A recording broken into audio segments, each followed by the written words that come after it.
Elu wabaja shiala one elu wabala toro. Elu wabala kiti kiti because there is fire on the mountain. Run, run, run. My brother, you have to run on this one. This is coming from Washington, D.C. about Nigeria.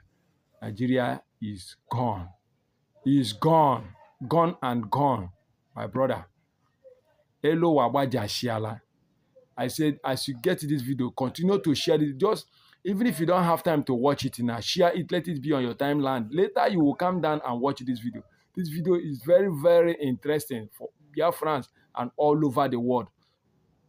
This video is very, very interesting. Please let me not burn your data because this video, if you skip this video, you skip a lot. This video from Washington, D.C. review so many things that is happening in Nigeria. That is to tell you that Ogwochala, Elowa, Abariela. Nigeria, in fact, Abala kutu kutu kutu kutu kutu kutu. Elowa, Elowa Baja Shiala. Do well to watch, do well to share. Make sure say you comment. We could see what's in your mind. Welcome you all here to Equipping the Persecuted's first press conference in Washington, D.C.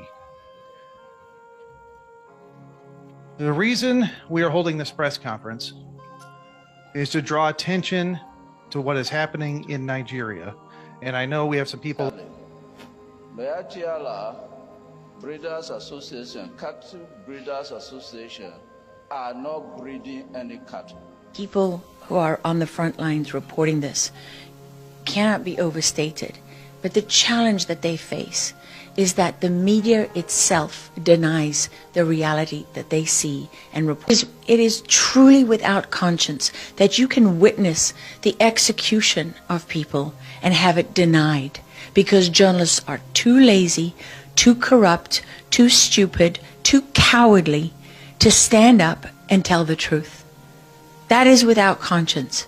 And, you know, we have to stop being afraid of what people will say to us. We have to stop allowing those who tell the truth to be punished and those who lie to be rewarded.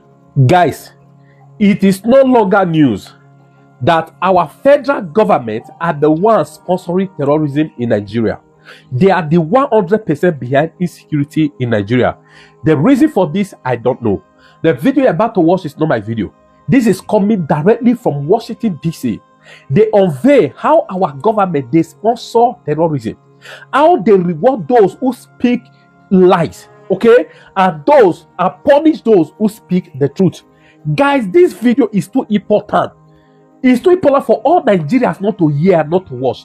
That's the reason you must like this video. Please share it in all the platforms. I beg, share this video. The things they reveal here, let me say this to buttress the video about to watch. A couple of days ago, it's on paper, just Google it. Joint Task Force, right? I think it's Zamfara.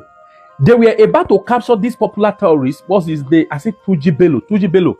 They terminated most of his men. Just few minutes for them to capture him. Guess what? They got an order that they should retreat. Our paper said, Nigeria Daily reported it. How Nigeria government protected Tuji. The reason for this, I don't know. See, if you don't share this video, I believe if you don't share a video like this for information like this to go out as far as it can, it means you enjoy this security. And I can assure you one day this security it go reach you. Look at Fish that dinner everywhere. How they are covering up for Fulani herdsmen. How they went further to expose Fulani breeder, cattle breeder from Nigeria. They are not breeding any cattle. Waiting they be terrorist organization. Share this video as much as you can. Don't, the only way you go push the enemy of Nigeria, you enjoy this spirit, and for you not to share this video. Now it's for you not to watch this thing to the end. This video is loaded. If you don't have the time, come back, share it. When you come back, come and watch. My God. We are holding this press conference is to draw attention to what is happening in Nigeria. And I know we have some people in that are, I was privileged enough to meet a gentleman by the name of Frank Utu. Frank is from the very community, Yellowwater, where over 34 of his family members were massacred on June 13th. We are calling this the Father's Day Massacre. And we were fortunate enough to meet Frank. Frank was here in the United States, and we said, Frank, you need to come here and tell your story. And talk about what has happened to his people and what is continuing to happen to his people in Yelawada. So, Frank, I'd like to introduce you to come up and tell your story and bring some comments, sir. God bless you and thank you for coming.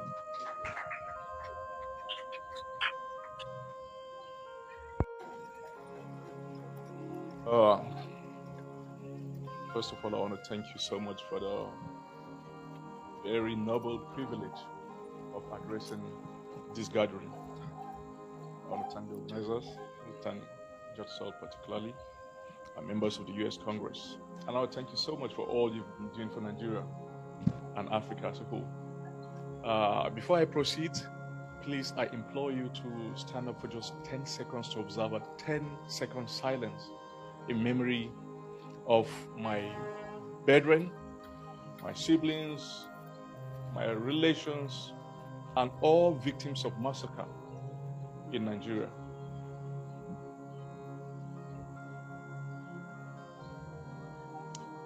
May their souls and the souls of all the faithful departed through the mercy of God rest in perfect peace.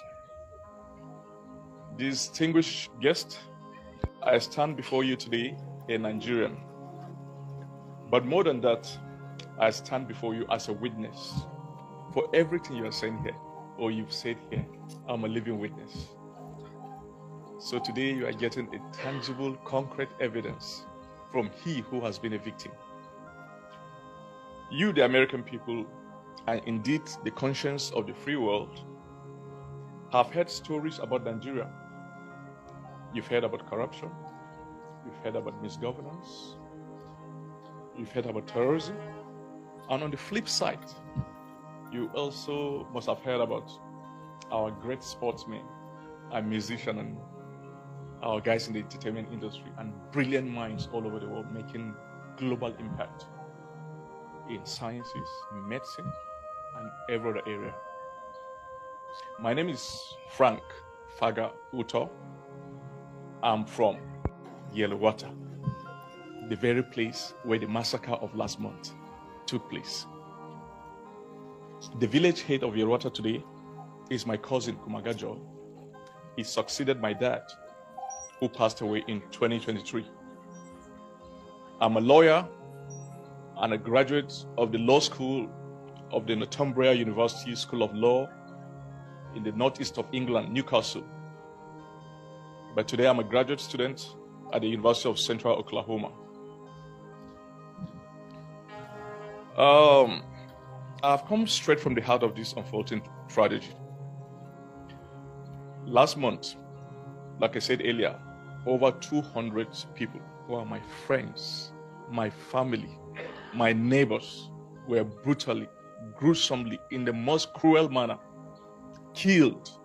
But before then, every month, we do record 10, 20 deaths in the hands of these terrorists. But it has never been pronounced because we lived with it in the last 10 years. Last month was different because of the sheer number, the sheer size of what happened. 34 members of my family were annihilated. 34 members of my own immediate family. My auntie, who was pregnant with twins, was butchered. Her belly was pierced, and they removed the twins and slaughtered these twins, the fetuses. My friend,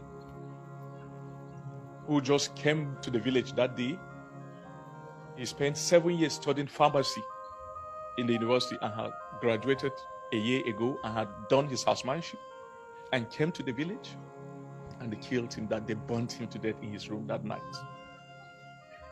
My sister, God's mom, Mary, a very devout Catholic who has been an altar server, who is a 300 level student, that's how we call it in Nigeria, third-year student of accounting in Nasarawa State University, was butchered and her brain was spilled out that night. Children, 1 month old, 3 months old, aged 70 years, 80 years old people who cannot flee, were cycled with fuel in their room and burnt to death.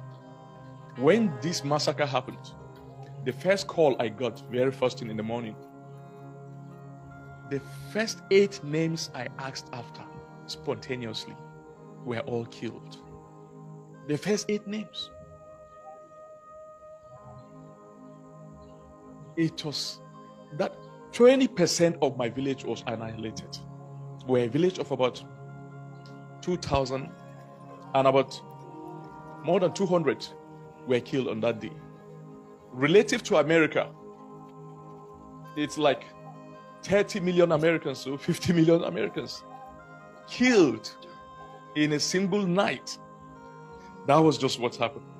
For too long, the true nature of this conflict has been obscured by euphemisms and mischaracterizations, just like what you say there.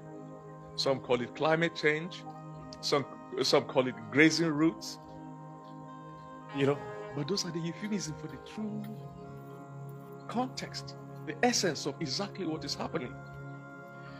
So we in the Middle Belt have faced a calculated, systematic act of terror, and I'm here to tell you unequivocally that Nigerian Christians, especially in the northern part of Nigeria, have been facing genocide.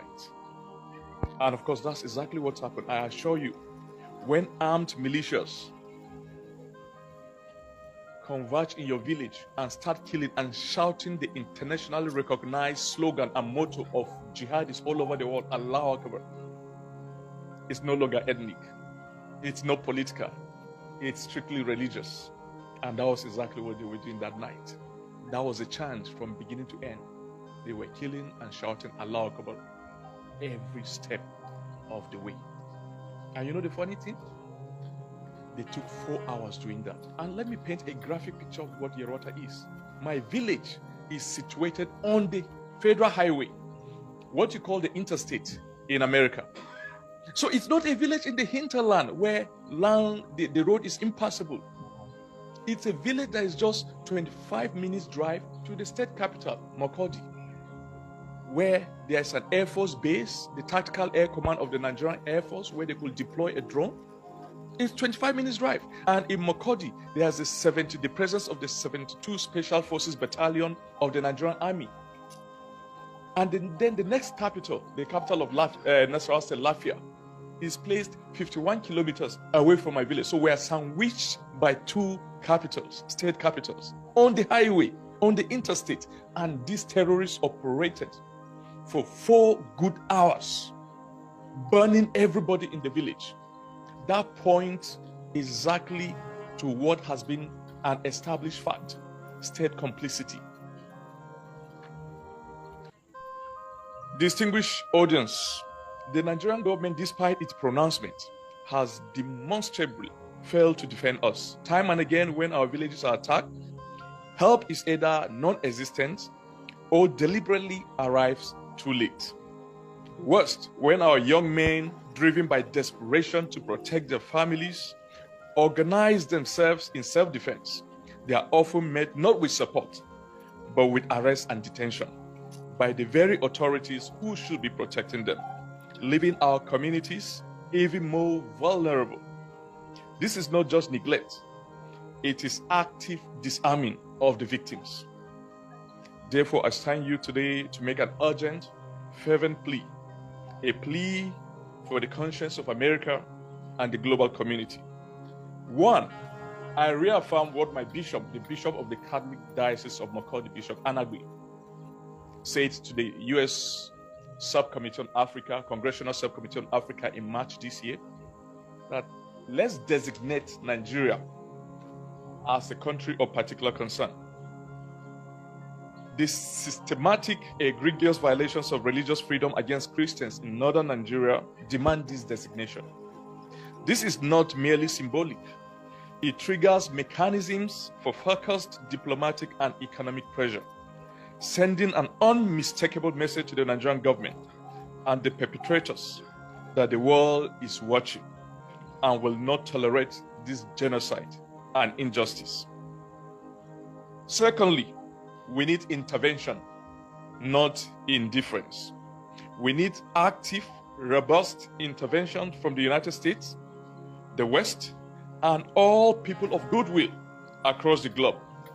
We need monetary and humanitarian aid, very especially, to help rebuild our villages and take care of the medical and clothing needs of our people, as well as food. Our people don't have food now. They hardly eat in a day. Beyond the humanitarian aid that is desperately needed, we make the following call. A, targeted sanctions. Impose sanctions on individuals and entities implicated in the persecution and violence against Christians in Nigeria. My brother Steve mentioned some names. Those are the names. These figures are well known. You know, some time ago, 2 years ago, Dubai arrested about quite a couple of terrorists, that's the UAE government, and prosecuted and jailed them. They gave them a corresponding list of their sponsors in Nigeria. The UAE sent that list to Nigeria, and Nigerian government has slept on it up to this day. Intelligence sharing. C. We need capacity building, share critical intelligence with groups capable of defending themselves, and provide non-lethal weapons and defensive capabilities to vulnerable communities by passing a government that has proven unwilling or unable to protect its own citizens. D. Diplomatic pressure. Leverage every diplomatic tool to demand accountability from the Nigerian government for its failure to protect its Christian citizens and to cease the arrest of those attempting self-defense. E. Allow us to defend ourselves. If the Nigerian government cannot and will not defend us from this systematic jihad, then they must allow us the right to defend ourselves.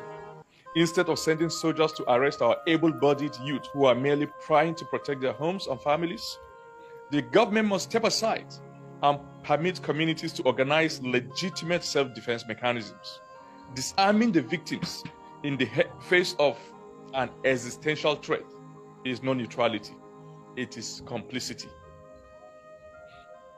Furthermore, as crucial part of the solution, we demand that the USA, the Interpol, and the global community arrest the sponsors of the Fulani Jihad in Nigeria, who are the very center of gravity of this genocide.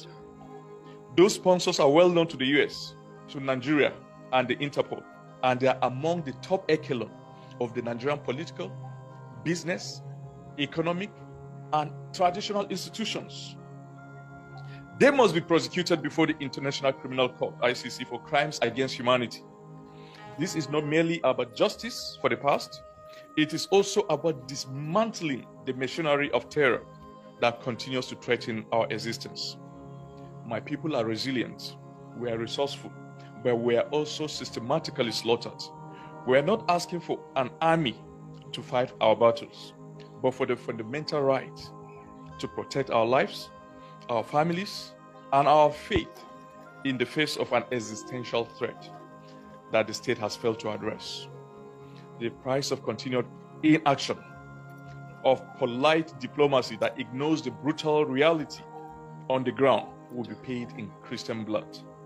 Let us not allow history to record that when Yerwata, my village, when Benue State, my state, which is made up of 98% Christians, and when Nigerian Christians are persecuted by these murderous jihadists, the world turned a deaf ear.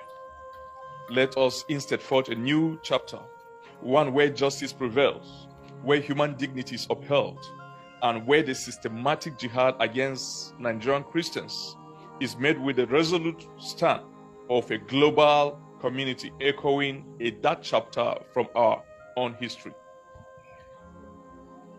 Finally, I called on the US, all of you here, to help pray for my siblings, for my friends, for my relations, for my community, for my state. The American dream, which was so well encapsulated and articulated in paragraph 2 of the Declaration of Independence, that you so much desire, we also desire that. We desire this unalienable right to life, liberty, and the pursuit of happiness. Yes, we do. Thank you. God bless you. God bless the United States of America. God bless Nigeria. God bless Yarwata. And may the souls of the faithful departed, through the mercy of God, continue to rest in perfect peace.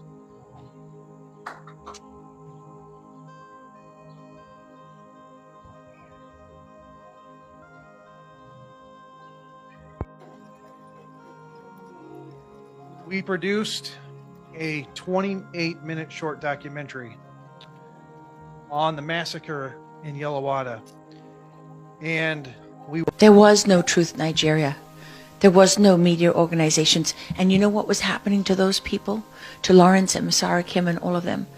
The journalists sitting in the big capital cities, the big cities and in the capital, who were taking the line from the government and didn't have the courage or the integrity or the professionalism or the character or the motivation to go to those frontline villages. They just bought the line from the government that it wasn't really happening, and they bought the line from the U.S. State Department that this is nomadic tribesmen being forced to move from climate change. The Fulani are not really terrorists. Oh, the fact that they're Muslims got nothing to do with it. Because they're nomadic tribesmen, they're looking for other land. They're looking to go somewhere, you know, and that's forcing them to clash with the Christian villages. Nonsense. That's absolute nonsense. That is just an example to you of how climate has been used as a scam. I mean, it's not just fake, it's much worse than that. All of these systems that are being implemented that are so profoundly dishonest, they're systems of control. How do we control the people, control the information and the narrative, and then have that as cover to do whatever it is that we want to do? Which, by the way, is to go into Christian villages and not only annihilate people. I mean, in one of the recent attacks that Truth Nigeria has reported on, putting women and children inside cages in the market and burning them alive. I mean, I was sitting down to dinner in my hometown in Texas one Friday night years ago. My husband was with me. It was when we were trying to get the Sound of Freedom was being blocked because people didn't want child trafficking to be a conversation everyone was having. And we were doing our best to help get that movie put out. And I got a video. I showed it to my husband as we sat down. He couldn't eat. And it was a young 18-year-old, 17, 18-year-old girl from Nigeria who was pulled from one of the villages, and as they were slicing off her head, they were digging her baby out of her tummy. And she was well advanced in pregnancy. That's the reality of what, you know, when you put those numbers up and you go before your colleagues in Congress and you put those numbers forward, that's what it means in human terms. I mean, Lawrence once was calling Doug and myself, he's sitting in the back of a meat wagon on the bodies of his friends and neighbors with malaria. Remember, after that he went out with malaria for weeks. I mean, these the courage of the people who are on the front lines reporting this cannot be overstated. But the challenge that they face is that the media itself denies the reality that they see and report on with their own eyes and ears. I mean, that's without conscience. Honestly, I stand before all of you in the National Press Club of the United States of America, the most powerful free nation on earth, where we have First Amendment rights. And I mean, I cannot say strongly enough to the press corps, do your job. Do your job. Because we are supposed to be the inspiration and also the safety net for journalists everywhere. It is truly without conscience that you can witness the execution of people and have it denied because journalists are too lazy, too corrupt, too stupid, too cowardly to stand up and tell the truth. That is without conscience. And, you know, we have to stop being afraid of what people will say to us. We have to stop allowing those who tell the truth to be punished and those who lie to be rewarded. The Meati person who spoke is here. The person, Lower Benue, has run away, and that is what they do with us. They tell us what they want, and then they run, they don't hear us. But let me say one thing clearly. Meatiala Breeders Association, Cattle Breeders Association are not breeding any cattle in this country. All the cattle, majority of them that we see up and down this country come from Pokistum market in Yobe. They buy them and they take them across the country. Once they finish selling, they go back. So no person is breeding any cattle in this country. If they were breeding, they would have known that it is better, it's healthier to breed cattle on a ranch. They would have known that. But there is another thing which we must also appreciate.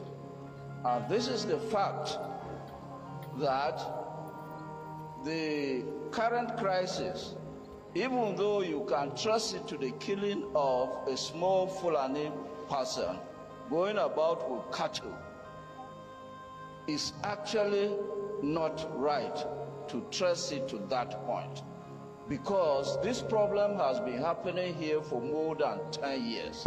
For more than 10 years. And I want us to not forget the fact that this is not just a Benue problem. Today, the Fulanis are in Bayelsa and they are grazing by force. Today, the Fulanis are in Rivers State and they are grazing by force. So we who are Nigerians and who want to stand our ground as citizens of this country must appreciate the fact that we are not dealing with a local problem, we are dealing with a bigger problem.